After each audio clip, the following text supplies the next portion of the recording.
Good morning student. मैंने आपको history में बेटा लाइव क्लास में ये लेसन आपको समझाया था। हिस्ट्री का lesson 2, the king, the new Kings and kingdom. Okay, the new Kings and kingdom क्या है इसके मतलब? नए राजा और उनके साम्राज्य, जितने नए राजा और उनके साम्राज्य। तो इसका हम थोड़ा आपको बताएंगे और ध्यान से इसको सुनिएगा। एक्सप्लेनेशन है पूरा, इसलिए आपको बहुत ध्यान से इसको सुनना है। देखिए, new Kings and kingdom, many new dynasties emerged after the 7th century. Map 1 shows the major ruling dynasties in different parts of the subcontinent between the 7th and 12th century. में देखिए क्या है कि बहुत सारे नए डायनेस्टीज माने साम्राज्य, राजवंश, ठीक है, डायनेस्टीज, साम्राज्य, राजवंश emerged after the 7th century. ये सब किसमें हुए? 7th century के बाद ये उभर कर आगे आए। माने उसके पहले इनका इतना आता पता नहीं था, लेकिन 7th century के बाद ये सब सामने आए। अब आपके पास बुक होगी, तो आप बुक में देखिए मैप, एक नीचे मैप दिखा रहे हैं, ठीक है, ये आपके पास बुक होगी बेटा। तो बुक में ये नीचे मैप दिखा रहे हैं। इस मैप में डायनेस्टीज दिखाया है कि कौन कौन सी डायनेस्टी जो है वो एमर्ज हुई है, ठीक है। देखिए, map one shows the major ruling dynasties in different parts of the subcontinent between the 7th and 12th century. कौन कौन से हैं? चौहान, ठीक है, फिर पालाद, चोला, राष्ट्रकूट और ये कई और भी हैं। जैसे मेन तो इन्होंने 3 दिखाया है, चौहान, पालाद, चोला और राष्ट्रकूट। ये जो हैं, ये 4 जो डायनेस्टीज हैं, ये इन्होंने एक साथ माने एमर्ज हुए, एक साथ मतलब ये मिल गए। वैसे भी आपको पता है कि कुछ को ये लगता है, जैसे कई आपने, हम अभी अपने इस प्रेजेंट उसमें ही आते हैं कि इसके पहले ऐसा हुआ था।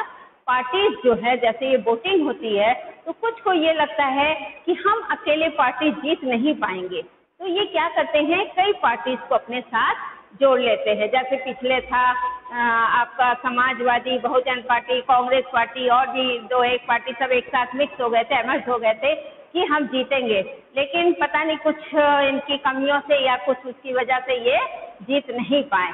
लेकिन राजा जो हैं, ये राजाओं की शक्ति बहुत होती है बेटा, और कई राजा, कई राजवंश अगर एक साथ एमर्ज हो जाते हैं, एक साथ जुड़ जाते हैं, तो इनकी पावर जो है और अधिक बढ़ जाती है।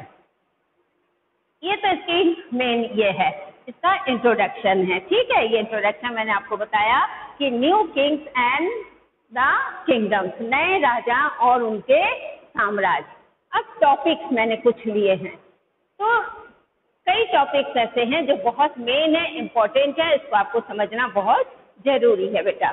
First, the emergence of the new dynasty, ठीक है, the emergence of new dynasty, इसके बारे में हम पहले पढ़ते हैं। देखिए, the emergence of new dynasty, by the 7th century there were big landlords or warrior chiefs in different regions of the subcontinent.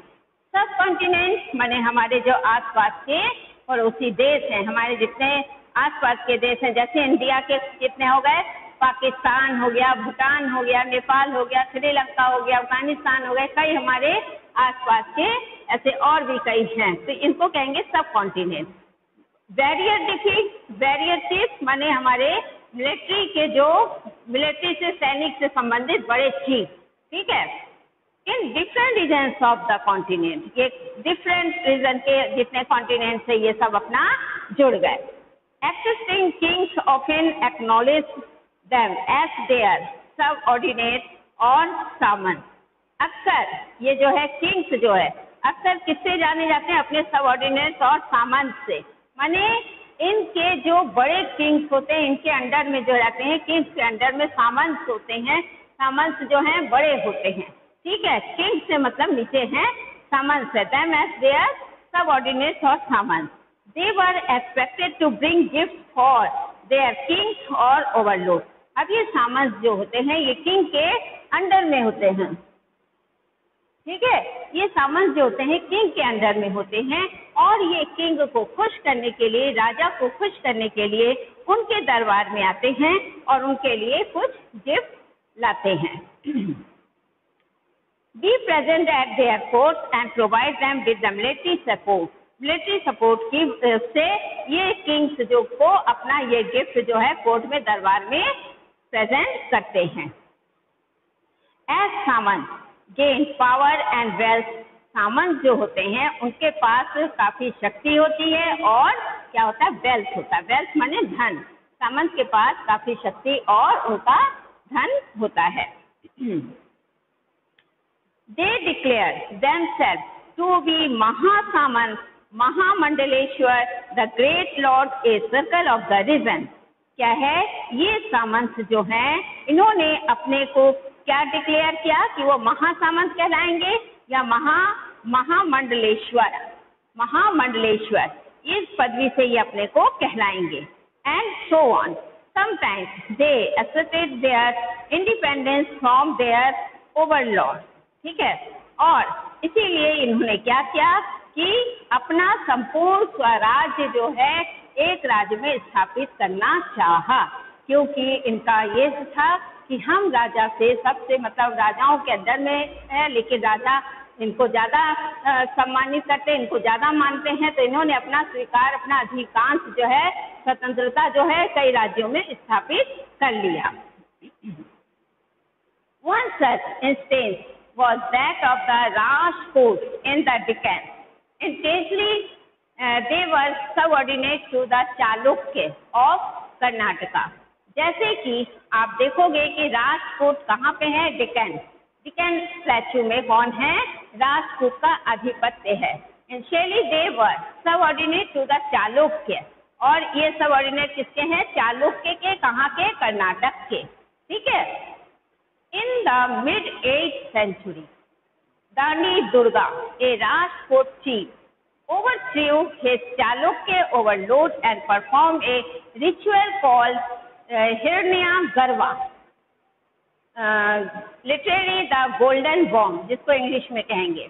Means क्या है कि mid-8th century माने 8वीं सेंचुरी के बीच में दांडी दुर्गा, कौन थे ये, राजपूत के चीफ थे।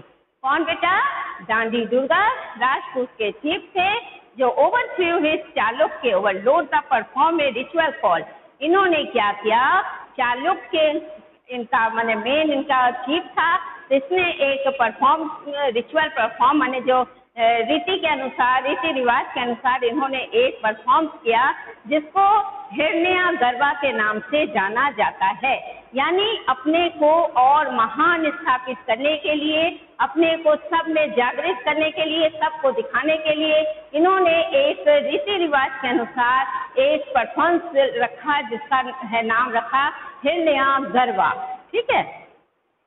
When this ritual was performed with the help of Brahmins, और ये रिचुअल रीति रिवाज जो है ये किसके द्वारा किया गया, ब्राह्मण्स के द्वारा। उस समय ब्राह्मण्स का जो है काफी बड़ा मान था, मान सम्मान तो आज भी है। हमारे यहाँ कोई पूजा पाठ होती है, कुछ होती है, तो हम किसको बुलाते हैं, पंडित को। ब्राह्मण को हम तो नहीं कर सकते, है ना। तो ब्राह्मण का जो सम्मान है वो बराबर से है। तो उस समय भी जो ये ब्राह्मण होते थे यही पूजा पाठ और रीति रिवाज करवाते थे। It was taught to lead to the rebirth of the sacrificer as a Kshatriya even if he was not one by birth.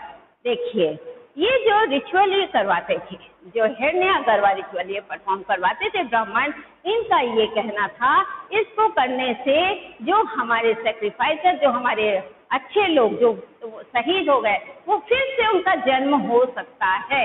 ठीक है, उनका ये कहना था, उन्होंने ये बताया था कि हम इस रिचुअल को करेंगे, हिरण्या-गर्वा करेंगे, तो इससे हमारे क्या होते हैं, जो हमारे सैक्रिफाइसर जो अच्छे लोग हैं उनका फिर से जन्म होगा। In other cases man from enterprises families use their military skills to carve out kingdoms. For instance, the Kadamba Mayuratnam and the Gujar Pratihar Harishchandra were the Brahmins who gave up their traditional professions and took to arms. क्या है कि जैसे कि कादम्बा, मयूराश्रम और गुजर प्रतिहार, हरिश्चंद्र, ये कौन थे? ब्राह्मण थे। तीनों कौन थे? ब्राह्मण थे। who gave up their traditional profession and took to arms. और ये जो है इन्होंने ही अपना जो इनका ट्रेडिशनल प्रोफेशन क्या है, जो ब्राह्मण द्वारा जो परफॉर्मेंस करवाया जाता है या किया जाता है, उसी में ये अपना योगदान देते थे, करते थे। Successfully establishing kingdom in the Karnataka and Rajasthan. अब इन्होंने क्या किया कि आपका कदम्बा, मयूराश्रम एंड गुजर प्रतिहार हरिश्चंद्र, ठीक है, वर ब्राह्मण who gave there traditional profession and took arms, successfully establish, अपने राज्य को इन्होंने स्थापित किया। कहाँ पे? कर्नाटक और राजस्थान में।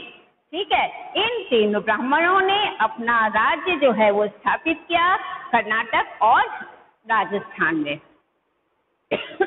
ओके, अंडरस्टूड बेटा? नाउ अब आइए देखिए एडमिनिस्ट्रेशन इन द किंगडम।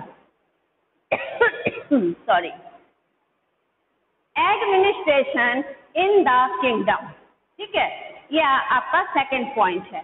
अब जब हम राज्य स्थापित करेंगे, ठीक है, जब हमारा राज्य होगा, डायनेस्टी होगा, साम्राज्य होगा, तो उसके लिए फिर एडमिनिस्ट्रेशन कैसा होना चाहिए।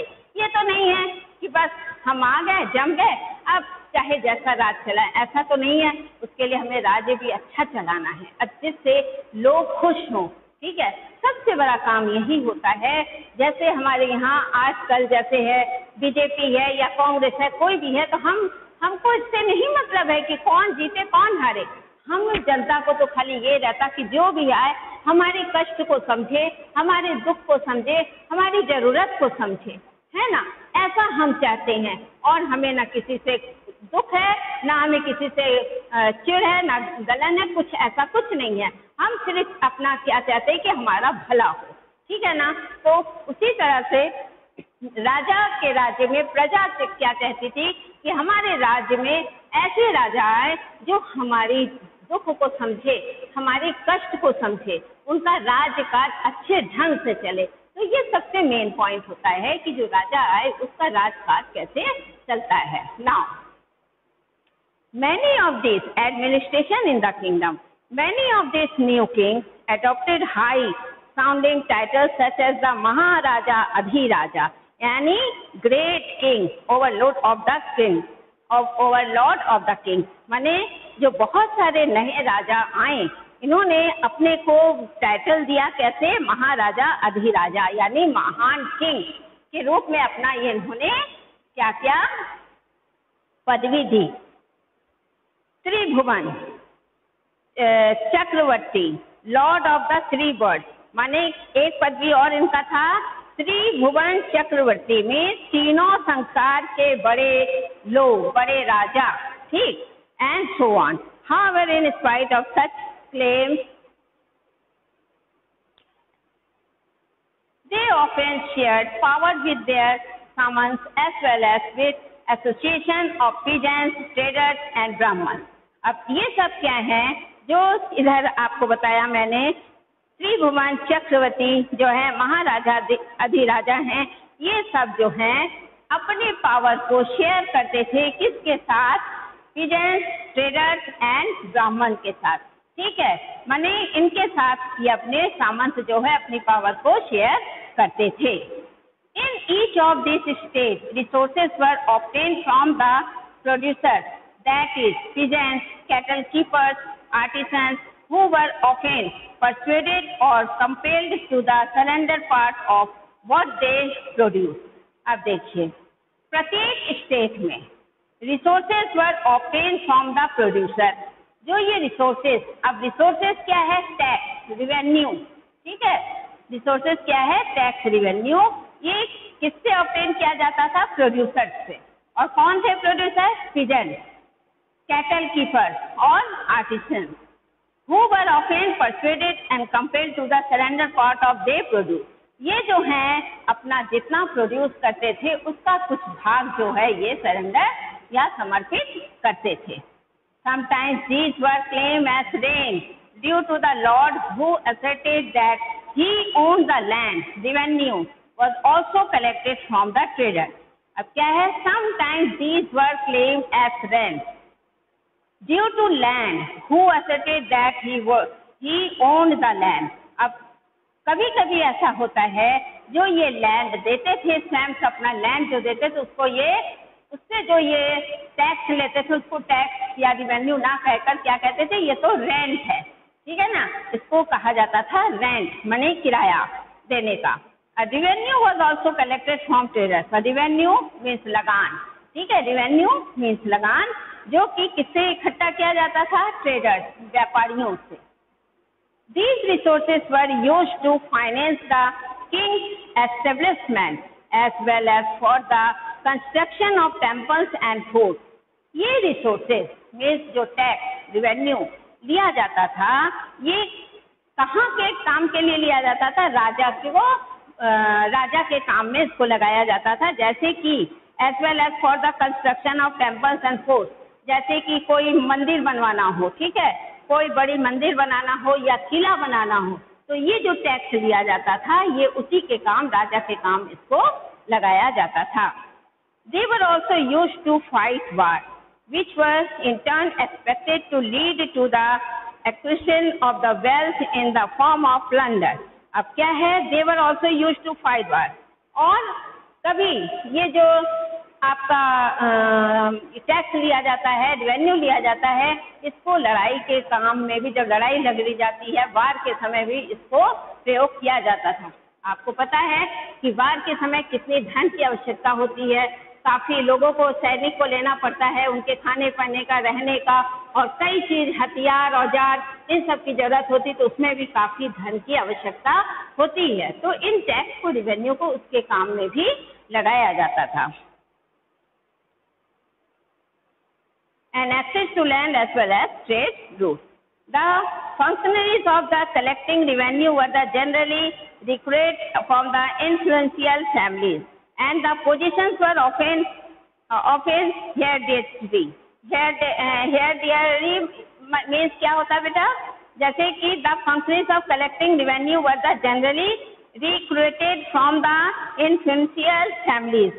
यानी आप देखोगे कई जो है राजा दर राजा, जैसे वारिस से वारिस, जैसे आप को फॉर एग्जांपल बाबर थे, बाबर के बाद उनका लड़का हुमायूं, फिर उसके बाद जहांगीर, शाहजहां, औरंगजेब, सभी के बाद उन्हीं के लड़के पे लड़के सब आते गए, उनके होते गए। इसी तरह ये राजाओं में ये प्रथा चलती है कि एक राजा अगर हुआ तो उसके पीछे उसके गद्दी को संभालने वाला उसी के फैमिली के लोग आगे आते जाते थे।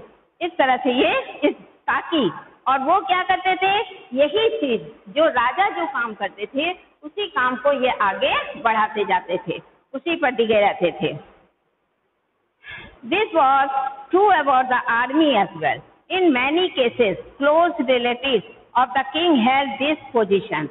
अब कभी कभी ऐसा होता था जैसे कि राजा का कोई वारिस ना हो, ठीक है ना, जैसे कोई उनका बेटा ना हो, तो इसके लिए उनका बहुत ही करीबी रिश्तेदार जो कि बहुत ही विश्वसनीय हो, वो भी राजा के पोजीशन को संभाल सकता था। नाउ अब हम आते हैं हमारा तीसरा पॉइंट, प्रशस्ति एंड लैंड ग्रांट।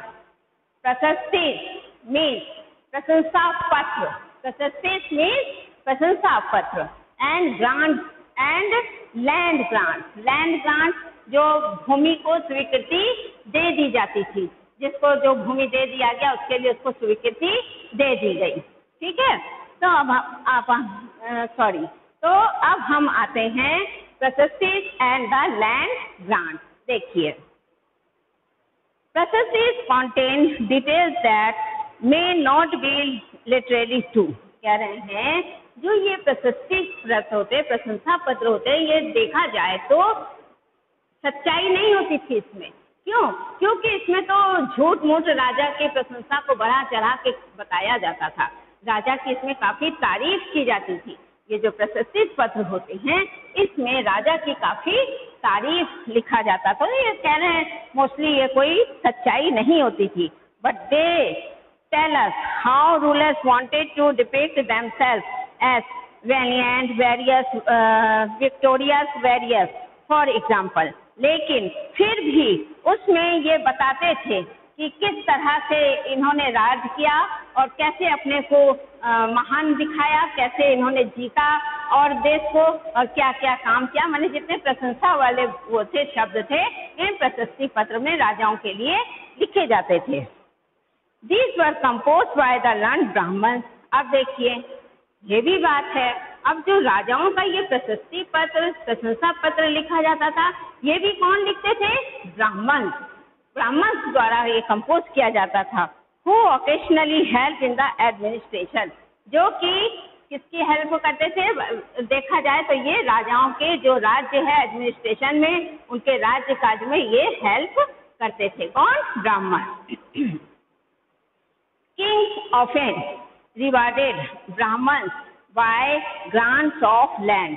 अब ये किंग्स जो है अक्सर इन ब्राह्मणों को किससे वो क्या करते थे? रिवार्ड देते थे। ग्रांट्स ऑफ लैंड माने लैंड, किसी भी लैंड को इनको सौंप दिया जाता था, उनकी स्वीकृति इनको दे दी जाती थी। These were recorded on copper plates which were given to those who received the land। और ये जो आपका प्रशस्ति पत्र होता था वो किसमें लिखा जाता था? कॉपर प्लेट्स माने तांबे की जो प्लेट्स होती हैं, पत्तियां, जो प्लेट्स माने वो प्लेट नहीं बेटा, पत्तियां होती हैं। जैसे आपके ये बुक में दिखाया गया है, ये देखिए ये कॉपर प्लेट, ठीक है ना, तांबे की जो पतली पतली पत्तियां होती हैं, इसमें ये जो है प्रशस्ति पत्र लिखा जाता था। Which were to those who received the land। और ये उनको दिया जाता था जो इस लैंड को रिसीव करते थे। ठीक है ना बेटा, ये हुआ आपका प्रशस्ति पत्र। Unusual for the 12th century was a long Sanskrit poem containing the history of kings who ruled over the Kashmir। अब देखिए 12th सेंचुरी में मैंने 12वीं शताब्दी में एक बहुत बड़ी संस्कृत पोयम को कंटेन किया गया हिस्ट्री के, किसके लिए? The history of Kings who ruled over the Kashmir, जो कि कश्मीर में रूल करता था, उसके लिए ये किया गया। It was compose bye an author name Kalhana. और इसको किसने कंपोज किया था? उस नाम था उसका कल्हाना। ठीक है, ये जो आपका कश्मीर में संस्कृति का बहुत लंबा पोयम लिखा गया था, इसको कंपोज किया था कल्हाना ने। He used a variety of sources including inscription, documents, eyewitness accounts and the earlier histories to write the his account। इन्होंने इसको लिखने के लिए किन चीजों का प्रयोग किया? बहुत सारी चीजों का, जैसे कई प्रकार की variety of sources including inscription, और इंक्लूडिंग किसको किया था इन्होंने? इंक्लूडिंग क्या था? इंस्क्रिप्शन, डॉक्यूमेंट्स, आई विटनेस, इन सब को रखकर इन्होंने, ताकि ये मैंने कोई समझे ना कि ये ऐसे ही फर्जी लिखा गया है, इसको सच्चाई लाने के लिए इन्होंने इसमें इसको किया। ठीक है, unlike the accounts, unlike the writer Prasastis, he was often critical about rulers and their policies। इस तरह से जैसे कि ये राइटर्स जो हैं, जो प्रशस्ति के लिखते थे, प्रशस्ति को लिखने वाले राइटर, जो प्रशस्ति मैंने हमने आपको बताया था प्रशंसा पत्र को लिखने वाले की तरह ही ये भी जो है इस संस्कृत पोयम में काफी वर्णन जो है प्रशंसा वर्धक शब्द को रखते थे, है ना बेटा।